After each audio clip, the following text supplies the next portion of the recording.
Hello student, तो कैसे हो आप सभी। मैं आशा करता हूं कि बिहार बोर्ड के हमारे सभी स्टूडेंट बहुत ही अच्छे होंगे। फिलहाल समय बहुत ही कम बच गया है, बिहार बोर्ड का एग्जाम बहुत ही नजदीक आ चुका है। अब मुश्किल से हमारे पास 30 से 35 दिन का ही समय बच गया है।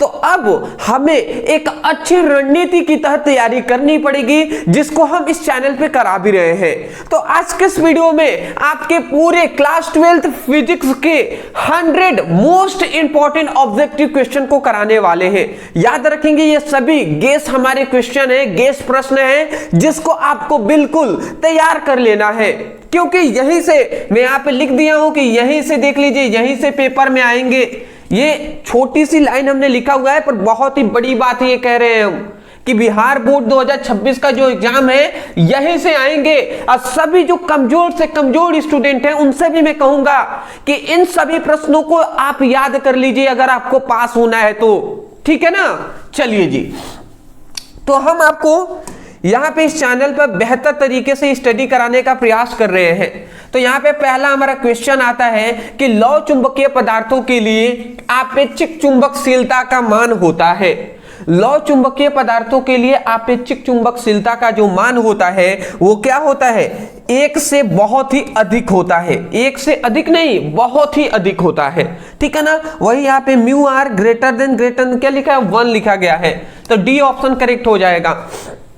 अगला आता है उदासीन बिंदु है। उदासीन बिंदु है जी, उदासीन बिंदु पर क्या होता है, विद्युत क्षेत्र की जो तीव्रता होती है वो BH के बराबर होता है। तो ऑप्शन सी हमारा करेक्ट हो जाएगा। इन सभी प्रश्नों को आपको नोट डाउन कर लेना है। अदरवाइज मैं बता दूं कि बिहार बोर्ड के स्टूडेंटों के लिए हम बिहार बोर्ड जो ब्रदर सर बिहार के नाम से एक चैनल ओपन किए हैं, जिस पर आप ये वीडियो देख रहे हैं। मैं आपको बता दूं, मेरा खुद एक मेन हमारा चैनल है जिसका नाम है ब्रदर सर, जिस पर लाखों स्टूडेंट जुड़े हुए हैं। फिलहाल मैंने ये ओनली बिहार बोर्ड के स्टूडेंटों के लिए ही चैनल ओपन किया है, जिस पर हम सीरियस होकर आपको पढ़ाई करा रहे हैं। तो मैं इतना कहूंगा कि बिहार बोर्ड के भी स्टूडेंट हमें उतना ही प्यार और सपोर्ट देंगे, मैं आशा करता हूं, जितना कि हमें यूपी बोर्ड के, MP बोर्ड के स्टूडेंटों ने, अदर राज्यों के स्टूडेंटों ने हमें मेन हमारे चैनल पे सपोर्ट किए हैं। तो बिहार बोर्ड के स्टूडेंट जरूर अपना प्यार और सपोर्ट दिखाएंगे, चैनल को सब्सक्राइब जरूर कीजिएगा। चलिए जी, अगला हमारा 3 नंबर क्वेश्चन आता है, निम्नलिखित में से कौन शैथिल्य प्रदर्शित करता है। कौन है जी जो शैथिल्य प्रदर्शित करता है, अनुचुंबकीय पदार्थ, लौह चुंबकीय पदार्थ, लौह चुंबकीय पदार्थ, प्रतिचुंबकीय पदार्थ, या इनमें से कोई नहीं। तो जो शैथिल्य प्रदर्शित करता है वो कौन है जी, लौह चुंबकीय पदार्थ है जी। तो ऑप्शन हमारा बी करेक्ट हो जाएगा। नेक्स्ट हमारा क्वेश्चन आता है कि ध्रुव प्राबल्य M और ध्रुव प्राबल्य M से R दूरी पर चुंबकीय विभव का मान होता है। ध्रुव प्राबल्य जो M है उससे R दूरी पर चुंबकीय विभव का मान होता है। तो जो चुंबकीय विभव का मान, जो V का मान होता है ना, वो आपको याद रखेंगे μ0/4πm/r होता है। किसका, चुंबकीय विभव का मान। तो ऑप्शन हमारा ए करेक्ट हो जाएगा। ठीक है ना, सभी को याद रख लीजिएगा। अगला हमारा क्वेश्चन आता है 5th नंबर कि किसी चुंबकीय आघूर्ण M, किसी चुंबकीय आघूर्ण M वाले चुंबक की लंबाई समांतर N बराबर टुकड़ों में काटने पर प्रत्येक टुकड़े का आघूर्ण होगा। यहां पे हमसे ये कहा जा रहा है कि चुंबकीय आघूर्ण जो है ना वो M, चुंबकीय आघूर्ण M वाले चुंबक की लंबाई के समांतर N बराबर टुकड़ों में यदि हम काट दें, N बराबर टुकड़ों में काट दें, तो वहां पे आघूर्ण क्या हो जाएगा, तो वहां पे जो हमारा आघूर्ण होगा वो M/N हो जाएगा। क्या हो जाएगा, M/N। जहां M क्या है, चुंबकीय आघूर्ण हो जाएगा, और ये N क्या है, N मतलब संख्या है जितने टुकड़ों में उसको काटा गया है। ठीक है। जब हम सब्जेक्टिव आपको कराएंगे, हमने पहले भी कराए हुए हैं, अभी भी हम करा रहे हैं, तो अगर हम जब कराएंगे तो सब्जेक्टिव पढ़िएगा, जिससे कि आपको ऑब्जेक्टिव और अच्छे से समझ में आए। अदरवाइज आपको इसको याद ही करना है, मैं तो ये भी कह रहा हूं, क्योंकि वो समय गया कि अब हम एक एक चीज को समझे, याद करें, ऐसा नहीं। अब हमें सिर्फ याद करने पर फोकस करना है। अगला हमारा आता है पृथ्वी का चुंबकीय आघूर्ण होता है। तो पृथ्वी का चुंबकीय आघूर्ण जो M का मान होता है वो याद रखिएगा कितना होता है जी, 8.0 × 10⁻22 जूल सेकेंड इनवर्स होता है। ये याद रख लीजिएगा। ठीक है ना। अगला हमारा आता है चुंबकत्व क्षेत्र की तीव्रता म्यू नॉट के बराबर होता है। यहाँ पे हमसे कहा जा रहा है कि म्यू नॉट किसके बराबर होता है, तो म्यू नॉट का हम फॉर्मूला जानते हैं बी नॉट बाई म्यू, ठीक है ना। चुंबकीय क्षेत्र की तीव्रता, चुंबकत्व क्षेत्र की तीव्रता, ठीक है, तो यहाँ पे म्यू ओनली रहेगा, ठीक है, म्यू नॉट बराबर म्यू बाई म्यू, यहाँ पे ओनली म्यू रहेगा, ठीक है ना। चलिए, तो ये आप याद रखिएगा, थोड़ा टाइपिंग में मिस्टेक था। अगला कह रहा है पृथ्वी के पृष्ठ पर बी का मान होगा। बी मतलब पृथ्वी के पृष्ठ पर चुंबकीय क्षेत्र की तीव्रता का मान क्या होगा, तो चुंबकीय क्षेत्र की तीव्रता का मान हो जाएगा 10⁻⁵ टेस्ला। कोई भी पृथ्वी का जो ये पृष्ठ है, तो पृथ्वी के पृष्ठ पर चुंबकीय क्षेत्र की तीव्रता का जो वैल्यू होता है वो 10⁵ टेस्ला होता है, ये बात आप याद रखेंगे, ठीक है ना। अगला आता है निम्नलिखित में से कौन सा सही संबंध सही है। यहाँ पे हमसे ये पूछा जा रहा है कौन सा संबंध सही है, तो यहाँ पे बी स्क्वायर जो होता है वो बी एच स्क्वायर और बी भी स्क्वायर के क्या होता है, योग के क्या होता है, बराबर होता है, ठीक है ना। तो ये बात आपको याद रखना है। अब आपको ये भी नहीं पता होगा बहुत सारे स्टूडेंटों को कि सर यहाँ पे बी भी क्या है, यहाँ पे बी एच क्या है, तो मैं आपको कह दे रहा हूँ अभी भी कि जब हम अभी अगर आप हमें कमेंट करते हैं तो हम आपको सब्जेक्टिव इसका ले आएंगे। अगर आप सब्जेक्टिव अगर आप इसको समझते हैं तो वहाँ पे पूरे डिटेल में हम सब कुछ बताएंगे आपको, ठीक है ना। सब्जेक्टिव क्वेश्चन कराएंगे तो चुंबकीय विभव क्या होता है, जिसे बी भी से अभी हमने प्रदर्शित किया था, वो चुंबकीय विभव है। तो ये सब क्या होते हैं उसमें हम डिटेल में आएंगे तो समझाएंगे। उतना समय नहीं है क्योंकि हम 100 ऑब्जेक्टिव क्वेश्चन को आज हम देखने वाले हैं, ठीक है ना। अगला हमारा आता है 10th नंबर क्वेश्चन, आपेक्षिक चुंबकशीलता बराबर होती है। आपेक्षिक चुंबकशीलता जो होता है वो किसके बराबर होता है, तो आपेक्षिक चुंबकशीलता को म्यू आर से प्रदर्शित करते हैं और म्यू आर जो होता है वो म्यू बाई म्यू नॉट के बराबर होता है। जहां ये म्यू क्या है, म्यू है किसी भी माध्यम का चुंबकशीलता है और ये क्या है, म्यू नॉट क्या है, वायु या निर्वात की चुंबकशीलता है। तो म्यू आर आपेक्षिक चुंबकशीलता इक्वल टू किसी भी माध्यम की चुंबकशीलता बटे क्या होता है, वायु या निर्वात की चुंबकशीलता। तो ऑप्शन हमारा ए करेक्ट हो जाएगा। नेक्स्ट हमारा क्वेश्चन आता है, अगला हमारा क्वेश्चन है कि एक समान चुंबकीय क्षेत्र में दोलनशील चुंबक का आवर्तकाल का व्यंजक होता है। यहाँ पे एक समान चुंबकीय क्षेत्र में दोलनशील चुंबक का आवर्तकाल, दोलनशील चुंबक का आवर्तकाल हमसे पूछा गया है क्या होता है। तो आवर्तकाल का हमने यही ना फॉर्मूला बताया है जी। वैसे तो हम सब्जेक्टिव में आपको बताएंगे ही फिर से, पर फिर भी आप याद रखिएगा आवर्तकाल टी इक्वल टू क्या होता है, 2 रूट में आई बाई एम बी एच, ठीक है ना। अब यहाँ पे m क्या है, bh क्या है, I क्या है, ये सब हम बताएंगे। वैसे तो I धारा है, m क्या है, चुंबकीय आघूर्ण है, ठीक है। तो इस तरीके से हम आएंगे उसमें तो हम बताएंगे, उसका टेंशन अपना लें। अगला हमारा आता है निम्नलिखित में छोटे चुंबक के लिए कौन सही है। निम्नलिखित में से यहाँ पे देख लीजिए एक छोटे चुंबक के लिए कौन सा सही है। तो छोटे चुंबक के लिए जब हम पढ़ेंगे तो जो क्या होता है, चुंबकीय क्षेत्र की तीव्रता, अच्छी स्थिति पर चुंबकीय क्षेत्र की तीव्रता होती है वो निरक्षीय स्थिति के चुंबकीय क्षेत्र की तीव्रता के 2 गुनी के बराबर होता है। ये हमने पढ़ा हुआ है। तो ये हमारा बी ऑप्शन करेक्ट हो जाएगा। यहाँ पे बीटा नहीं है, ये बी ही है जी, ये बी ही है, ठीक है ना। आप देख भी लीजिएगा, अच्छी स्थिति पर जो चुंबकीय क्षेत्र की तीव्रता होगा वो निरक्षीय स्थिति के चुंबकीय क्षेत्र की तीव्रता के 2 गुनी के बराबर होता है। अगला हमारा आता है 13 नंबर क्वेश्चन, धारावाही कुंडली का चुंबकीय आघूर्ण विद्युत चुंबकीय आघूर्ण होता है। धारावाही कुंडली का चुंबकीय विद्युत चुंबकीय आघूर्ण होता है। तो धारावाही चुंबकीय का विद्युत चुंबकीय आघूर्ण जो होता है वो क्या होता है, m सदिश m इक्वल टू NIA होता है। तो ये ऑप्शन हमारा सी करेक्ट हो जाएगा, ठीक है ना। अगला हमारा क्वेश्चन आता है 14 नंबर क्वेश्चन, क्या कह रहे हैं कि एक समान चुंबकीय क्षेत्र में चुंबक के विक्षेपण में किया गया कार्य होता है। इसके विक्षेपण में किया गया कार्य W इक्वल टू क्या होता है, MB कोष्ठ में 1 माइनस कॉस थीटा होता है। तो ये बात आप याद रखेंगे, चुंबकीय क्षेत्र के समांतर में किया गया कार्य का मान, ठीक है। नेक्स्ट हमारा क्वेश्चन आता है चुंबकशीलता के लिए निम्नलिखित में से कौन सा संबंध सही है। यहाँ पे ये पूछा जा रहा है चुंबकशीलता के लिए कौन सा संबंध सही है। तो ये mu equal to B by H, ये हमने जब चुंबकशीलता कराया था, वैसे तो ये सब हम अपने मेन चैनल पे इन सभी का परिभाषा हम बता दिए हैं, बट फिर भी हम बता दे रहे हैं चुंबकशीलता म्यू इक्वल टू B/H होता है, ठीक है ना। तो ये हमने सब कुछ कराया हुआ है।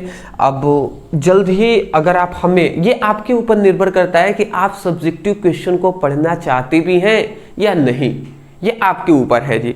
आप अगर कमेंट करते हैं तो मैं बिल्कुल लाऊंगा जी, बिल्कुल 100% हम लाएंगे सब्जेक्टिव क्वेश्चन भी, बट अब आपके ऊपर है, ठीक है। ऐसा नहीं होनी चाहिए कि एग्जाम नजदीक है और हमें आपको सब्जेक्टिव ऑब्जेक्टिव दोनों प्रोवाइड करना है, सब्जेक्टिव हम प्रोवाइड करें तो आप ना देखें तो फालतू का वो समय लॉस होगा। इससे अच्छा है कि ऑब्जेक्टिव हम करा दें।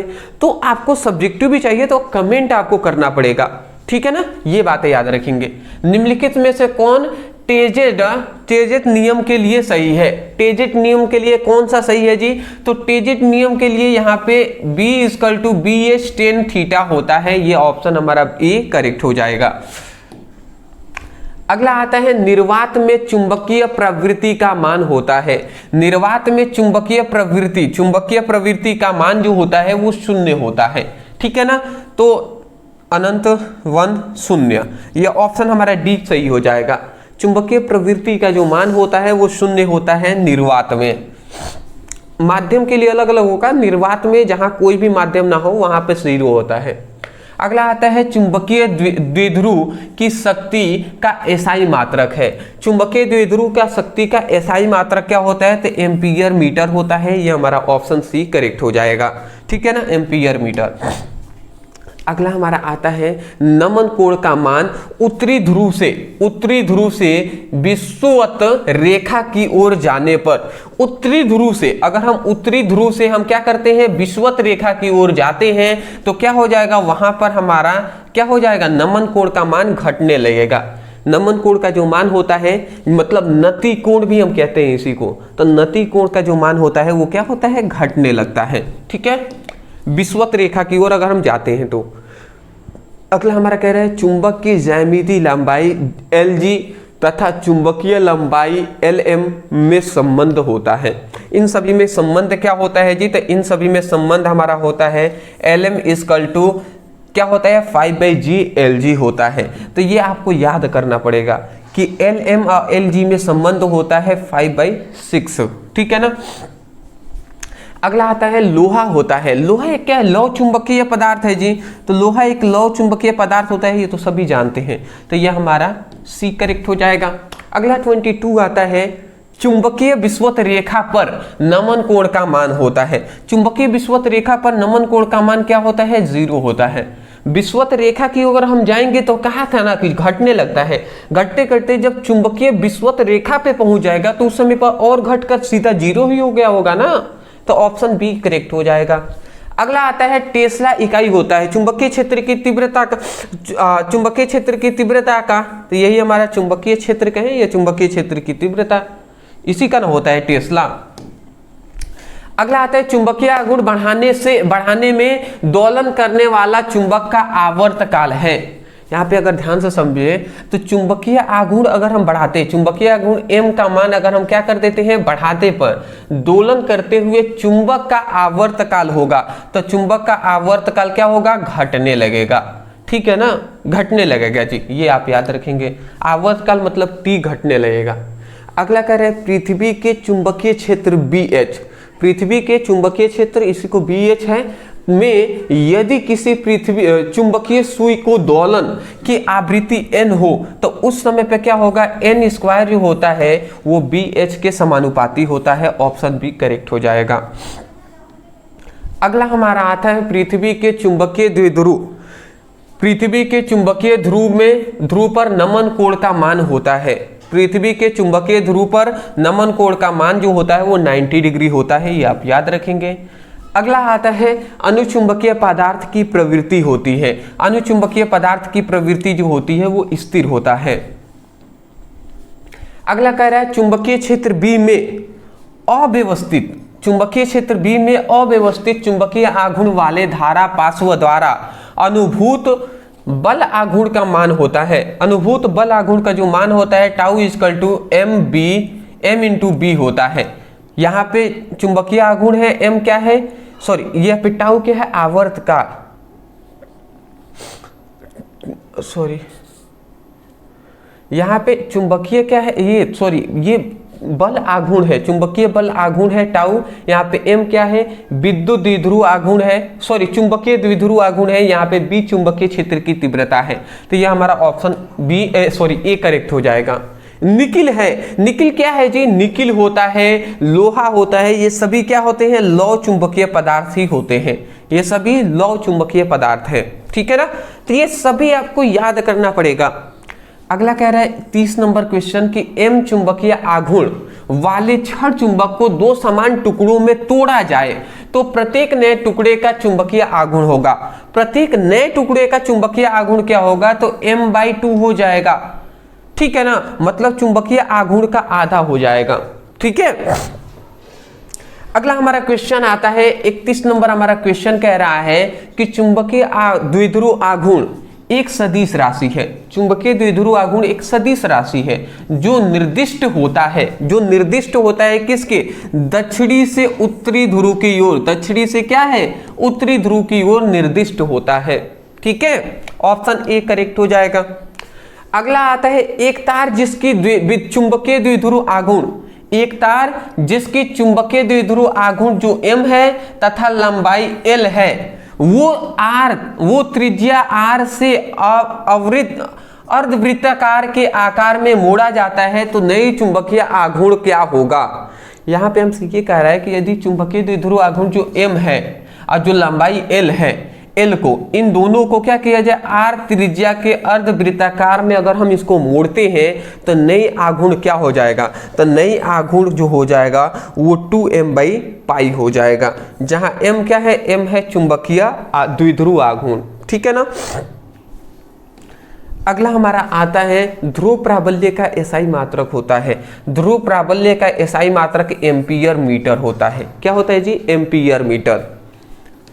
अगला हमारा आता है एक लौह चुंबकीय पदार्थ की चुंबकशीलता। एक लौह पदार्थों की चुंबकशीलता जो होती है वो 1 से अधिक होती है।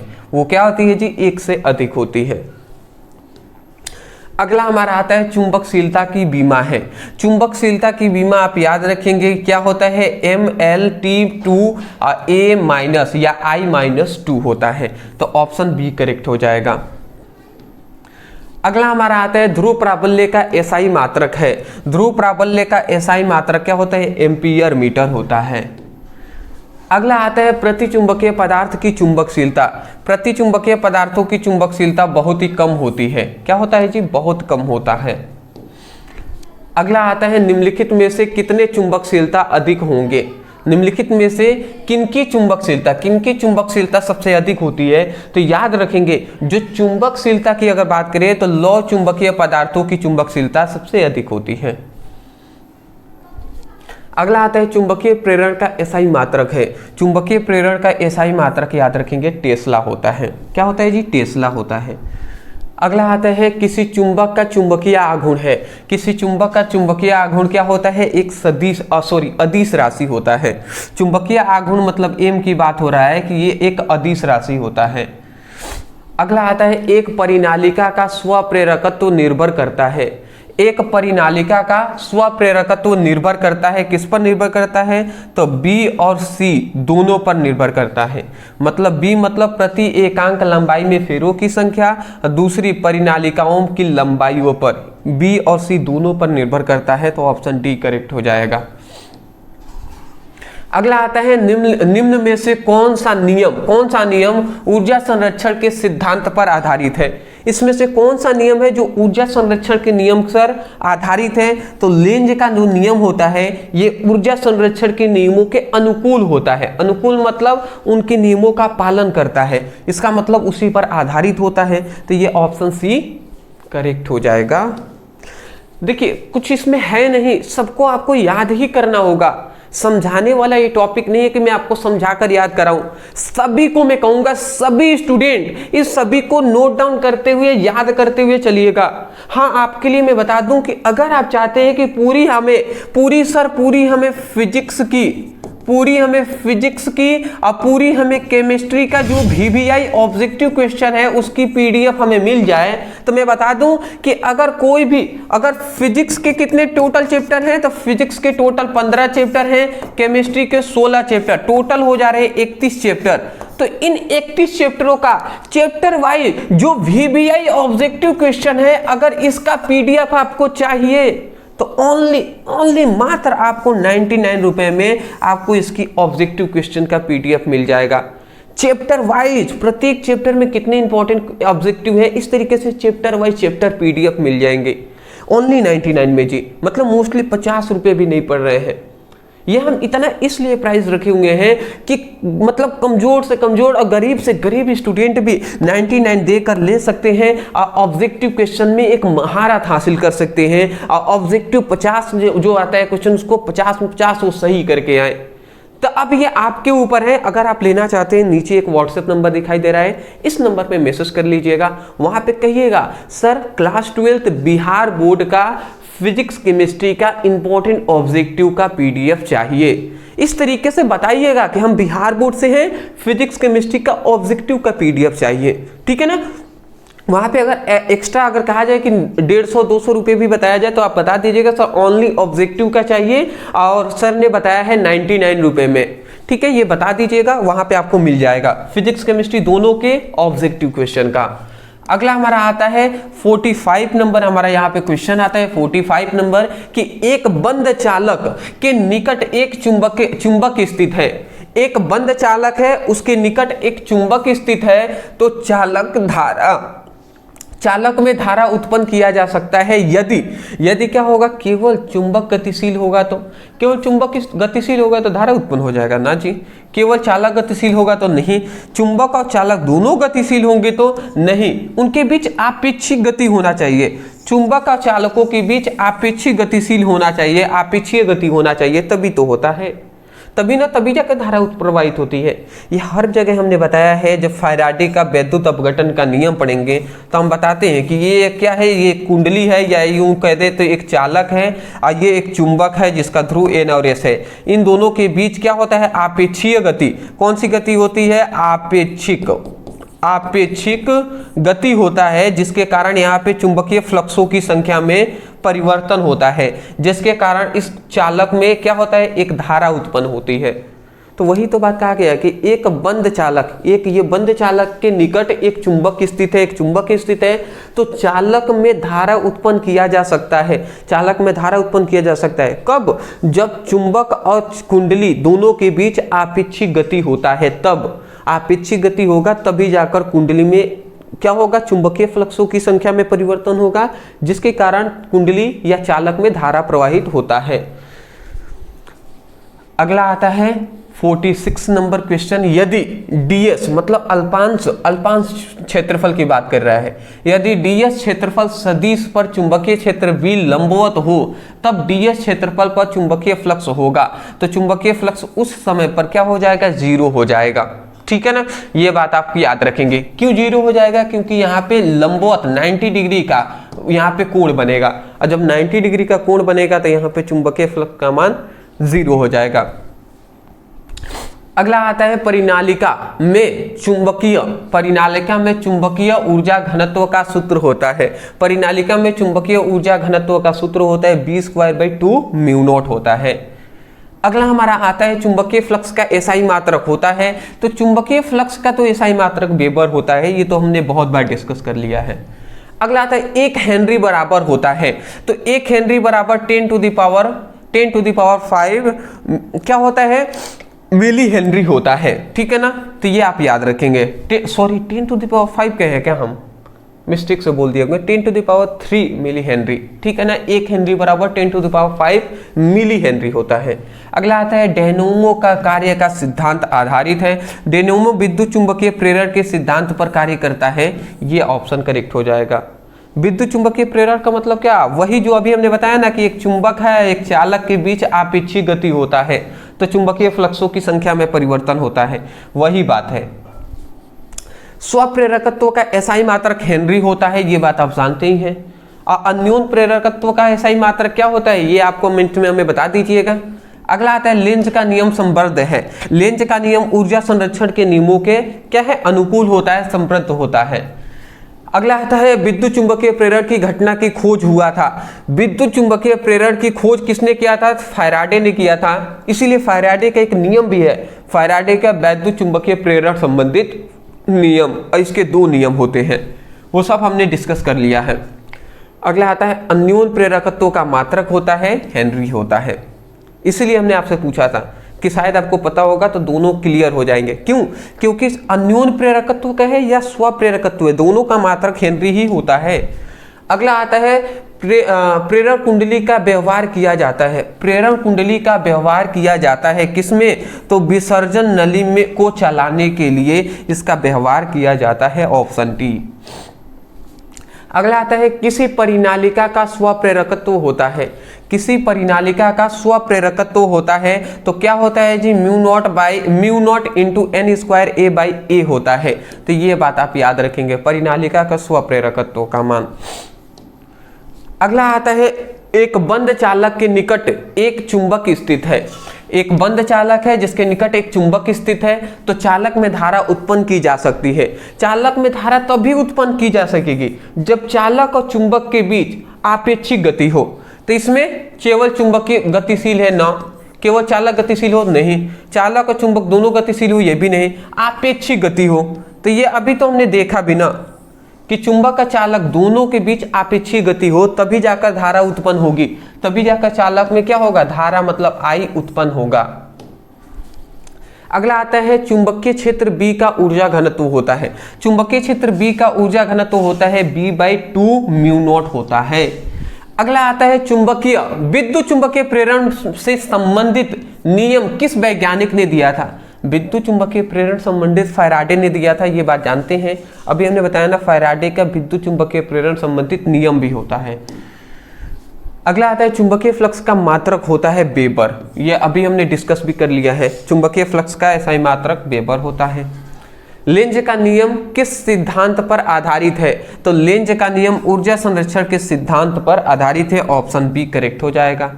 अगला आता है यदि एक कुंडली की आत्म प्रेरकत्व, मतलब यदि एक कुंडली में आत्म प्रेरकत्व मतलब वही स्व प्रेरकत्व क्या होता है, 1 हेनरी है, तो उसका क्या तात्पर्य है। तो अगर कोई भी कुंडली पर अगर स्व प्रेरकत्व या आत्म प्रेरकत्व 1 हेनरी है तो उसका मतलब है कि इसमें क्या है, उत्पन्न प्रेरित जो विद्युत वाहक बल है उसका मान 1 वोल्ट है। अगला आता है यहां पे स्व प्रेरकत्व होना चाहिए। स्व प्रेरण का SI मात्रक होता है, तो स्व प्रेरण का जो SI मात्रक होता है वो क्या होता है, हेनरी होता है, या स्व प्रेरण गुणांक का SI मात्रक हेनरी। अगला आता है हमारा 64 नंबर कि किसी कुंडली में उत्पन्न प्रेरित विद्युत वाहक बल किस पर निर्भर करता है। किसी कुंडली में उत्पन्न प्रेरित विद्युत वाहक बल किस पर निर्भर करता है, तो चुंबकीय फ्लक्सों में परिवर्तन के दर पर निर्भर करता है, ऑप्शन बी करेक्ट हो जाएगा। अगला हमारा क्वेश्चन आता है चक्रवृद्धि धारा किसके कारण उत्पन्न होती है। चक्रवृद्धि धारा किस पर उत्पन्न होती है, तो चालक के अंदर चुंबकीय फ्लक्सों में परिवर्तन पर उत्पन्न होती है, ठीक है ना। अगला हमारा आता है ट्रांसफार्मर मुख्यतः किस सिद्धांत पर कार्य करता है, तो ट्रांसफार्मर याद रखेंगे विद्युत चुंबकीय प्रेरण के सिद्धांत पर कार्य करता है, या इसी की जगह पर कह सकते हैं कि अन्योन प्रेरण के सिद्धांत पर भी। अगर अन्योन प्रेरण यहाँ पे दिया होता तो अन्योन प्रेरण हम टिक करते, ठीक है ना, क्योंकि विद्युत चुंबकीय प्रेरण से ही अन्योन प्रेरण इनसे संबंधित है। अगला आता है 67 नंबर कि किसी चालक में प्रेरित धारा का दिग्दर्शन किस नियम के द्वारा किया जाता है। तो किसी चालक में प्रेरित धारा का दिग्दर्शन उसकी दिशा किस द्वारा किया जाता है, तो लेंज के नियम के द्वारा उसकी दिशा जो होती है वो निर्भर होती है, ठीक है। नेक्स्ट हमारा क्वेश्चन आता है ट्रांसफार्मर में किस प्रकार की धारा उपयोग की जाती है। ट्रांसफार्मर में याद रखेंगे प्रत्यवर्ती धारा का उपयोग किया जाता है, ठीक है ना। तो मैं आशा करता हूं अभी तक कितने 68 नंबर हमने ऑब्जेक्टिव क्वेश्चन आपको बताए हैं। मैं आपको बता दूं कि ये आपके, मैं यहाँ पे एक आवश्यक बात बता दूं आप सभी को कि ये आपके चैप्टर चैप्टर 5th और 6th, चैप्टर 5th और 6th के ये 2 चैप्टरों के ये VVI ऑब्जेक्टिव क्वेश्चन इतना थे आपके। अगर हमने अभी तक 3 ऑब्जेक्टिव वीडियो लाए हैं, चैप्टर 1 और 2 का, फिर चैप्टर 3 और 4 का, और एक अभी आपने देख लिया चैप्टर 5 और 6 का, ये 3 वीडियो लाए हैं। अगर मात्र 3 वीडियो देख लेते हैं, ये 6 चैप्टरों का ऑब्जेक्टिव आपका क्लियर हो जाएगा। तो हम लिंक डिस्क्रिप्शन बॉक्स में दे देंगे फिजिक्स ऑब्जेक्टिव के नाम से, उस पर क्लिक करके आप एक सीक्वेंस वाइज ऑब्जेक्टिव तैयार कीजिए। अगर आप कहते हैं तो इस पर चैप्टर 1 और 2 का सब्जेक्टिव हमने करा दिया है, चैप्टर 3 और 4 का अभी नहीं कराए हैं। अगर आप कहते हैं तो इस पर हम वीडियो लाएंगे, फिर इस पर भी सब्जेक्टिव पर वीडियो लाएंगे। तो ये आपके ऊपर है कि आप कितना सपोर्ट करते हैं, आप कितना कमेंट करते हैं। अदरवाइज वीडियो पसंद आया है, अगर लगता है कि इस वीडियो से आपको कुछ हेल्प मिला होगा तो चैनल को सब्सक्राइब कीजिएगा। और आगे आपको सब्जेक्टिव पर वीडियो चाहिए या ऑब्जेक्टिव पर वीडियो चाहिए, ये आप हमें कमेंट सेक्शन में ज़रूर बताइएगा। ठीक है ना? Thank you so much for watching this video. Thank you.